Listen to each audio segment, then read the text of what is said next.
Hello, my lovelies, and welcome to episode 85 of the Prosperous Yogini Podcast. And today I am talking to you about your beautiful brain, the 80-20 rule.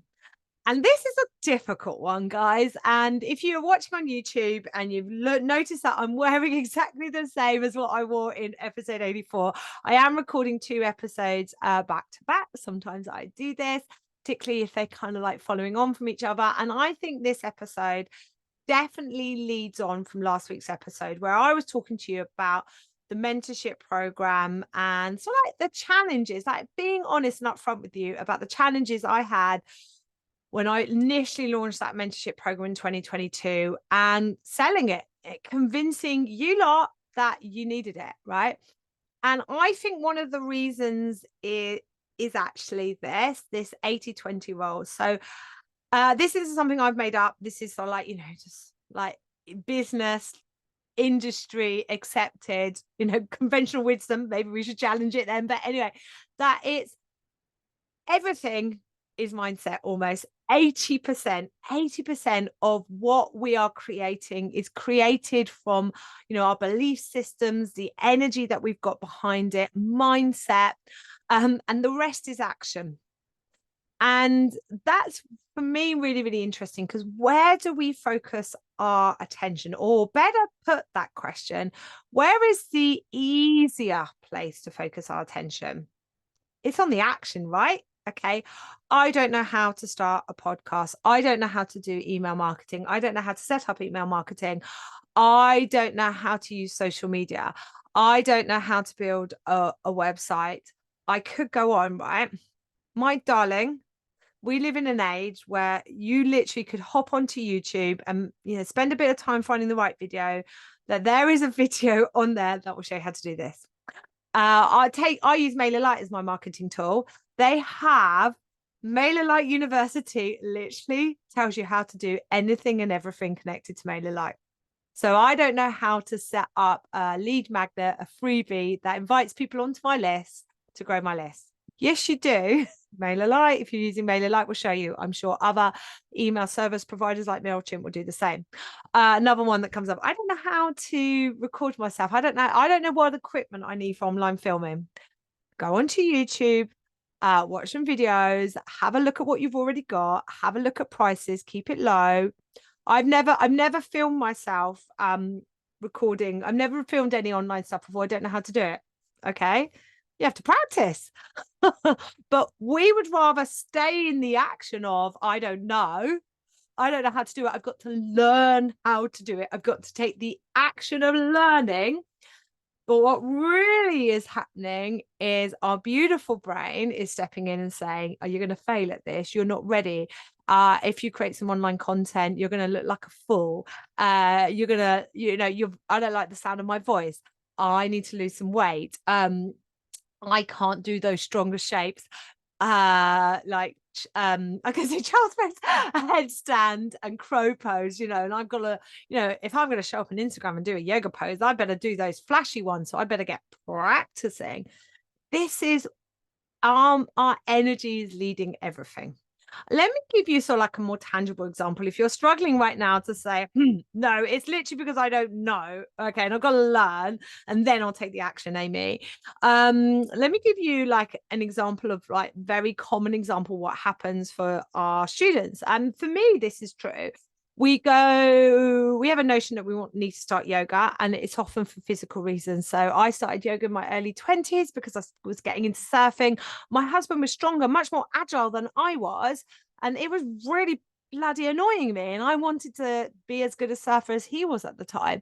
So I was like, I need to get stronger. I need to get fitter. I'm going to go to yoga. I was going for completely physical reasons. The action, the tangible, the measurable, right? The surface layer, the stuff that, is the easy layer for us to first address, right? The 20%, my darling. So, right, that if we go for physical reasons, that it may stay physical for some time, but if we continue with our practice, and here I am, age 45, Like, I absolutely have gone through that very stereotypical evolution of being very physically into my practice, and then realizing there is more, training, learning about the philosophical side of things, understanding more about how our beautiful brain, the mind works, belief systems, beginning to question those belief systems, giving myself the space to process belief systems, energy that doesn't serve me, programming, yes, through movement, but not just movement alone, restorative practices, meditation, breath work, those deeper layers, those more subtle layers, those more perhaps unseen. It looks like that person's just sitting there. What are they doing? Yeah, they're not doing anything. But it's in those moments where we get to clean up our energy, where we get to question our belief systems, where we learn to navigate our beautiful brain. So when we come to that 20% action, we actually take aligned action. And you'll hear it talk about all the time, aligned action. And what the hell does that mean, aligned action? And it means that, like, let's go to one of those examples. Like, I want to build passive income online learning. Okay, great. I have never done anything online ever before. What is the step one? So if I've not done some work on perhaps what might be my beliefs around this, my energy around this, I might spend months, maybe even years, researching equipment, practicing behind closed doors, filming myself, making the longest course with the kitchen sink thrown in it in the world. And so 18 months down the line, I pop out the other side of all of that and go, hi, does anyone want it? And I'm like, oh, no one's buying this. What's going on? And then maybe a few people buy it and you realize they're not getting through it because you've created such a massive course, right?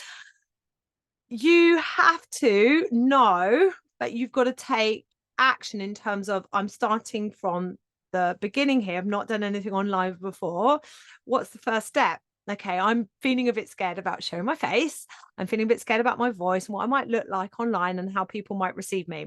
Okay, I'm aware of that belief. This is in the vibration of 80%. Okay, because I'm aware of that belief and I'm going to give myself time to question it and think about what my next step is. I then go, actually, I've just got to practice filming online. I've got to go out and do it, not shut myself away behind a closed door and just, practice to myself for several months on end. Why don't I just start an online live class? Why don't I just show up once a week, online Zoom class? If I'm not feeling that confident to do it publicly first, ask some friends to come along, ask some regular students to come along, get my energy behind filming online, practice my setup. I do it 1 week. Oh, no one can hear me. Doesn't matter. I can improve my mic setup. I can improve my camera setup. I get my setup nailed.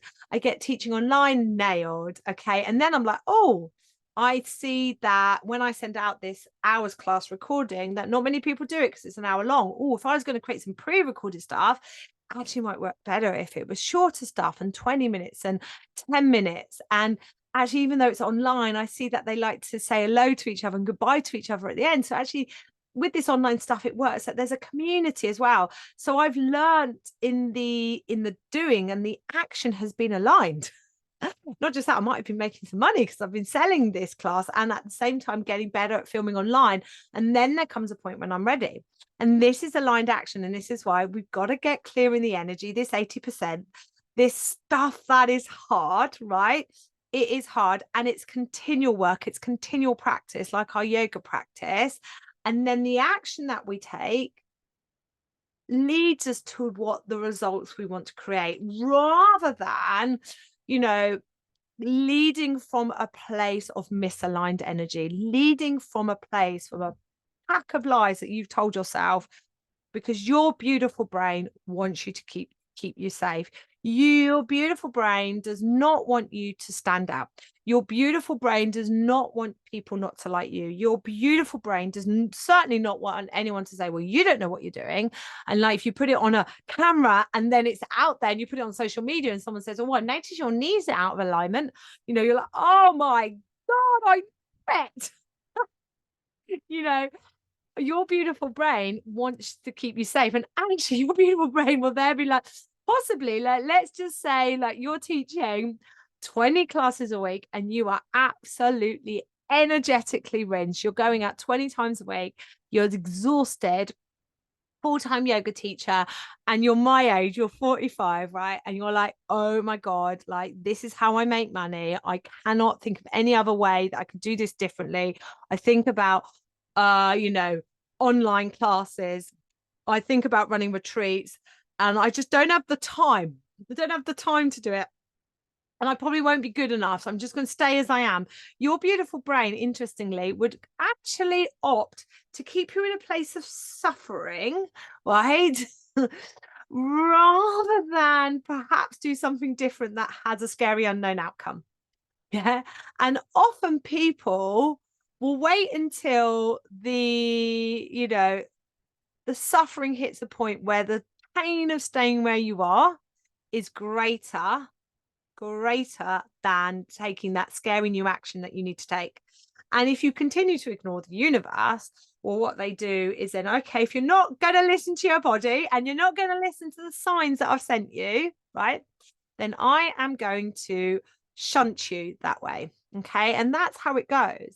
And this is why I think one of the reasons why my mentorship program has been a bit of a challenge. And I won't lie, you can ask some of the guys, if you listen to, I can't remember what episode it is, but this wonderful episode with Floss a few episodes ago, where she talks about what she experienced in the first month or so of the mentorship program. It's really hard. Module 1 of the business of teaching yoga that I asked you to go through in month 1. It's not a big module, but it literally is connecting to your higher self, connecting to source, connecting to universal intelligence, connecting to intuition, connecting to what it is you're being called.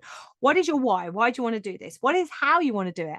And you're like, oh, some people come to this and go, the way I'm doing it is not why I want to do it. Like, I've got a teacher right now who's got a very heavy evening teaching time schedule. She does not want to teach in the evenings anymore. And she went through module 1 and she came to me, she's like, oh my God, I've created a business that I don't want to do anymore. And you've just made me realize this. It's not easy. And then module 2, the business teaching yoga, is mindset and money. And I bring up all your beliefs around, yourself, why you may think you can't do something, why you think you can't charge something and earn a certain amount. None of this is easy. It's pretty painful. It's the shadow work, right? It's the work we've got to do.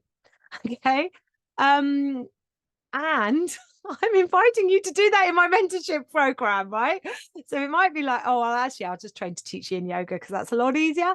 So I get it, right?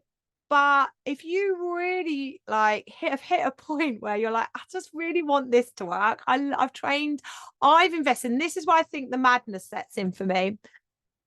If you've trained to be a yoga teacher, you've invested hundreds of hours, thousands of pounds in that being a yoga teacher. And then I meet people in my mentorship program who've not just stopped at the foundation, they've got like additional hundreds of hours of training. They've gone on to do more training and more training, hoping that this one is going to be the one, right? Okay. Action, action, action, action. But it's 80% energy mindset, 20% action. And they're just ignoring that 80% and just action, action, action, and hoping things will change. And then they come along to me in my mentorship program and things shift. And the thing is, with this 80%, this mindset stuff, it's just really, really hard. You're not meant to do it alone. I don't think you can. I certainly can't. I can't imagine not ever working with either a coach or a mentor to, when I confront those barriers, those beliefs, those self-limiting beliefs. I really wish we could word it differently, because self-limiting belief, like, even if you're watching on YouTube, my body language was like, I shrunk down, my shoulders went up by my ears, and I shrunk down into my self-limiting beliefs. I would change that. I don't, to something like, we're human beings. This is what it is to be human. So that's the first thing I want to say to you all, and it's certainly what happens in my mentorship program, is let's have compassion to ourselves. Let's have compassion to our beautiful brain. Let's learn to love imposter syndrome. Look, they're trying to keep us safe, right? They're trying to keep us safe. Our beautiful brain, wants us to think about our decisions, okay? But she may be blocking you from what I say, stepping into your power, stepping into what it is you came here to do. And I think, I can't quite remember the poem, but Jane, who I run my foundation teacher training course, she shares it every year with the trainees. I think our greatest fear is not that I'm not enough, but how potentially powerful I could be, and stepping into that power. And then stepping into that power and into that energy and into that place, and perhaps around me, other people aren't. And if I do that, I'm going to trigger other people. And I'm like, yeah, yeah. I mean, let's take it away from yoga teaching and business and mindset. And, let's say you decide, like, health wise to give up drinking, yet your friends around you are still drinking, or you decide health wise to lose some weight, and then your friends around you, like, perhaps are triggered by that. Yeah. And you like, oh, listen, you can only ever, I say this to my kids all the time, you can only ever, the only thing we have control is our responses in ourselves. And we're the only person that we really need to worry about. Like, get clear in our own energy, get clear in our truth. What is the truth here? And then yoga teaches that we got to, shift through the noise of the mound stuff, shift through the veils, shift through the illusion. Like, Bhagavad Gita, Patanjali Sutras, it's all there. And that's the other thing that kind of gets me when I'm working with yoga teachers. I'm like, by the way, your studies had already shown you this. But anyway, shift through the illusion and step into your power. And in that place, you're going to be magical. You're going to be magnetic. You can create whatever it is you're being called to create. And yeah, that probably does feel really scary. It's also blinking exciting. And what I've learned from my own practices of this is there is just, I want you to know, there's not an end game.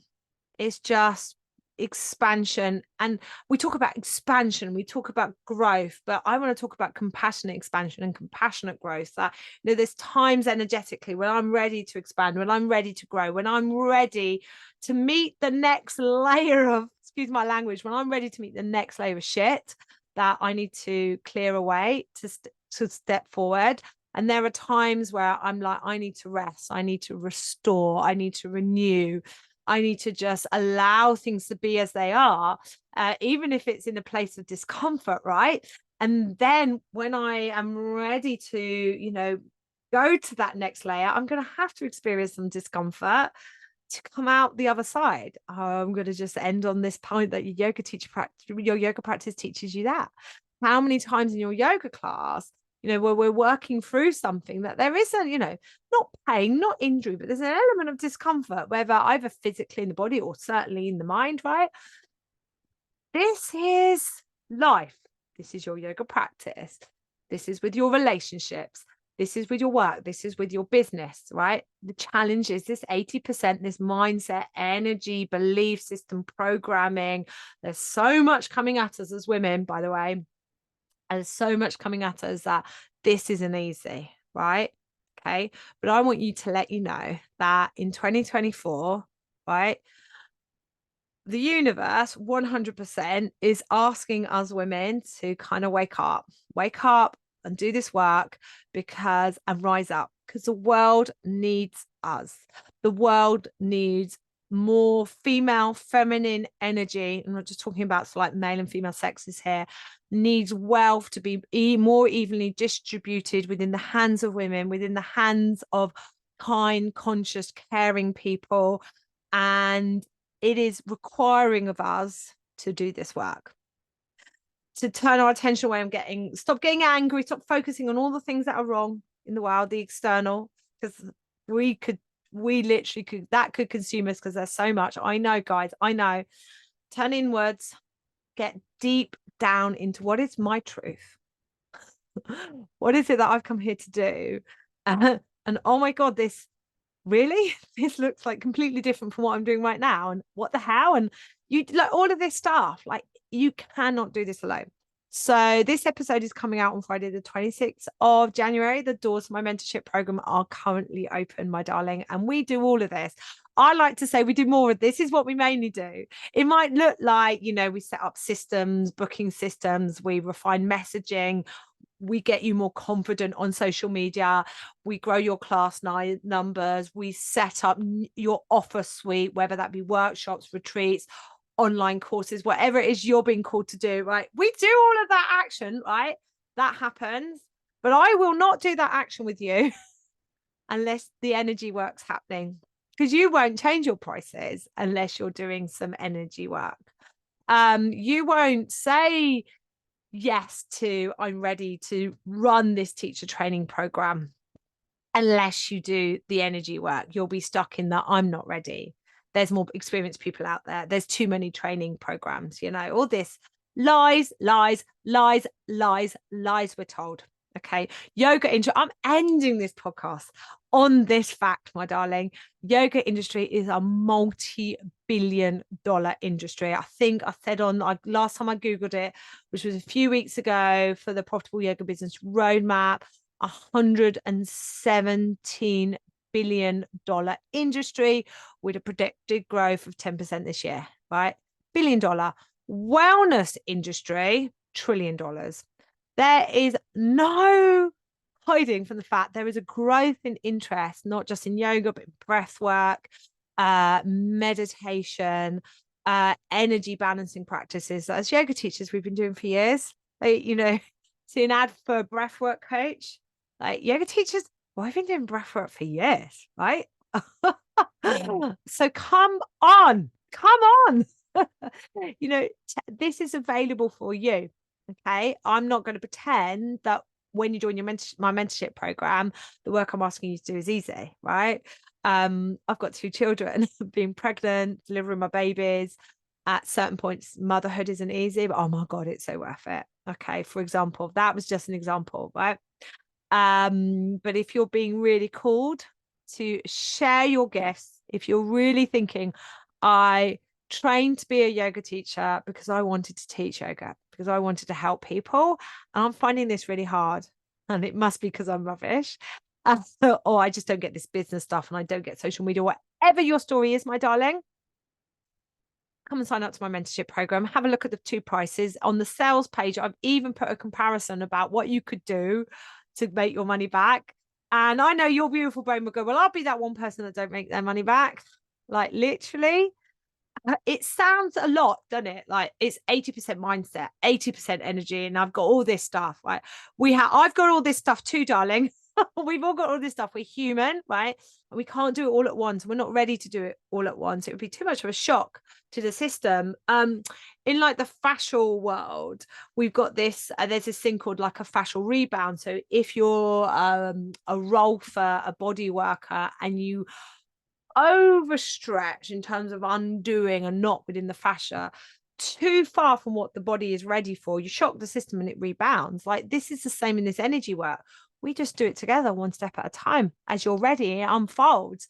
But the crazy thing is saying yes to my mentorship program, parting with some money and saying, yes, I'm going to invest in myself. That alone, energetically, will make a huge difference. Tiny little energetic shifts add up to monumental differences. And that's the other thing with this stuff. Like it's not rocket science. It doesn't have to be lots of daily hours of work. Just little things shift the needle, shift the dial, make a huge difference. But they don't come from you saying where you are by yourself, thinking, yeah, I'm going to do it myself. I'm going to do it alone. And like podcasts will help. My advice from the podcast will help. Free stuff will help. But nothing will make a difference from saying yes to investing in yourself. So on that topic, if you haven't been following me on social media this week, I'd love you to head over to social media, have a little look on my stories. I've had very recently up leveled, shall I say, made a big investment in myself for lots of reasons. But, one of them is if I'm asking you to do this, I want to show you that I'm doing this too. This isn't like a one and done. This is an ongoing work. that as women in business, together we can all thrive. Together, this is something that we should all do. If you have any question about my mentorship program, feel free to reach out via Instagram or drop me a DM. Doors close officially on the 31st of January. They will open again. If you head over to the sales page and there's an invitation to hop onto the wait list, please hop onto the wait list. I always reward what my wait list wonders. And if you listen to last week's episode, sometimes there is the odd backdoor moment where you can come in. But I really do strongly invite you to come on in. Like, now I've had so many teachers last year go through the program, like go onto my YouTube, go onto the podcast, listen to their stories, listen to them. You'll go, oh, they're just like me. And they're not special. They're not unique. They're not lucky. This is a to us all. Okay, my darlings, on that note, I will see you all next week.